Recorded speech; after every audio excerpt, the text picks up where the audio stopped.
Hello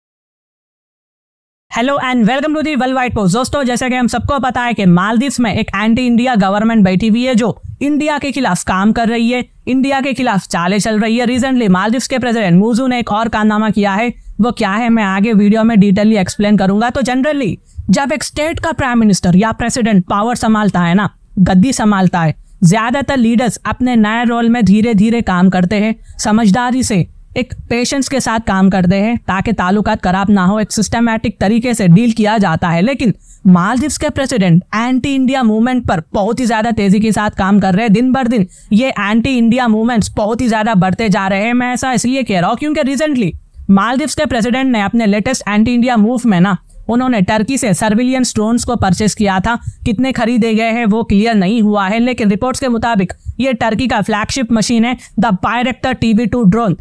ये Turkey का बहुत ही ज्यादा फेमस मशहूर ड्रोन है। हर एक ड्रोन का कॉस्ट लगभग $5 मिलियन है और सिर्फ ऑर्डर ही नहीं दिया गया है यहाँ पर, बल्कि रिपोर्टेडली ये 3 मार्च को मालदीव्स को डिलीवर भी कर दिया जा चुका है। सोचिए, डिलीवर भी हो चुका है इतना जल्दी। ये मालदीव्स के मफारू आइलैंड पर स्टेशन होंगे। उनका काम सर्विलेंस करना है, मालदीव्स के EEZ यानी कि एक्सक्लूसिव इकोनॉमिक जोन को ट्रैक करना है, मॉनिटर करना है, नजर रखना है।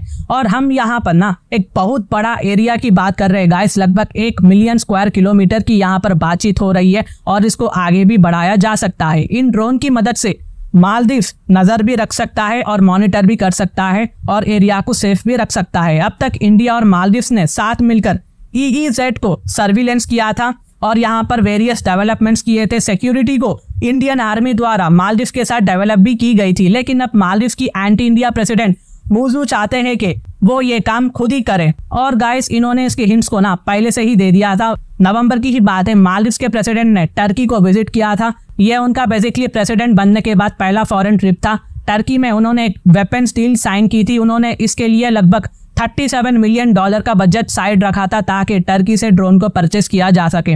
अब देखो गाइस, टर्की जो भी कर रहा है ना, हम टर्की को रोक नहीं सकते।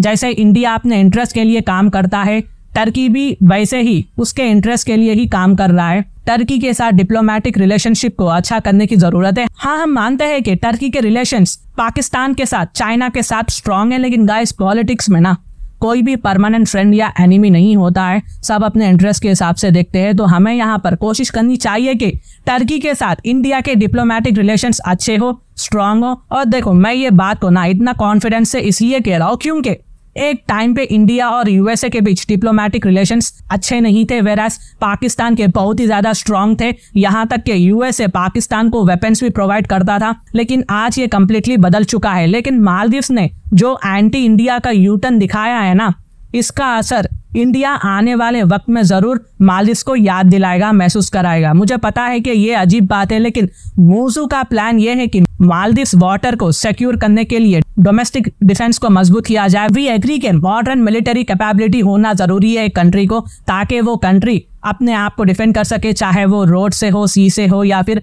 एयर से क्यों ना हो। यहाँ पर इन सेक्टर्स में स्ट्रांग मिलिट्री होना चाहिए, डिफेंस इक्विपमेंट स्ट्रांग होना चाहिए। इंडिया ने मालदीव्स में ये भी शुरू किया था, लेकिन मूजू का एंटी इंडिया स्टेप की वजह से सब बदल चुका है। अगर गॉड की मर्जी हुई तो मालदीव डिफेंस फोर्स जल्दी 900 स्क्वायर किलोमीटर का सर्विलेंस करने की कैपेबिलिटी भी डेवलप कर लेंगे। मालदीव भी इसकी प्लानिंग कर रहा है।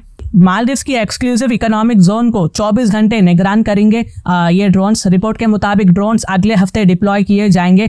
तो मालदीव्स के हरकतों को देखकर ये बात हम समझ चुके हैं कि मालदीव्स को इंडिया की जरूरत नहीं है। ऑफ कोर्स ये उनकी मर्जी है, ये उनका स्ट्रैटेजिक चॉइस है। इंडिया भी ग्लोबल मार्केट से ड्रोन खरीदता है, लेकिन किसी को ना इंडिया ऐसी तकलीफ देकर, इतना डिप्लोमेटिक रिलेशनशिप को खराब कर नहीं करता है। मूजू ने 17 नवंबर 2023 को प्रेसिडेंट बनने के बाद से एक एंटी इंडिया का जो मूवमेंट है, जो हवाएं हैं वो चलाना शुरू किया था। एक वेव शुरू की गई थी यहाँ पर। उनका इलेक्शन कैंपेन एंटी इंडिया था। इसके बाद पहले उन्होंने इंडियन सोल्जर्स को मालदीव को छोड़ने को कहा, फिर टर्की और चाइना को चूज किया। टर्की उनका पहला फॉरेन ट्रिप था। फिर इंडियन प्राइम मिनिस्टर को मॉक किया क्या लक्षद्वीप को लेकर। वो इंडिया से पहले चाइना गए, बीजिंग के साथ एक मिलिट्री डील को साइन किया।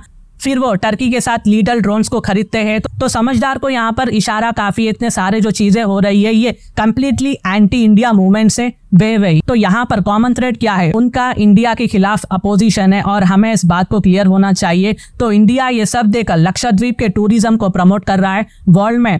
फिर हम INS जटायु बना रहे हैं लक्षद्वीप के मिनिको आइलैंड पर, ताकि चाइना और मालदीव दोनों को नजर रख सके।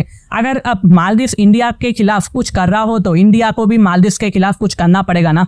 तो ये कुछ अपडेट्स थी जो मैंने आप तक लाया है, और आपके व्यूज क्या है आप कमेंट करें, अपने एक्सप्रेशन दे और मैं उसको हार्ट दे दूंगा। अगर मेरी वीडियो इन्फॉर्मेटिव दिखे तो इंटरनेशनल अफेयर्स के लिए आप मेरे चैनल को सब्सक्राइब कर सकते हैं। Thank you for watching, thank you for listening, and I always say God bless you all.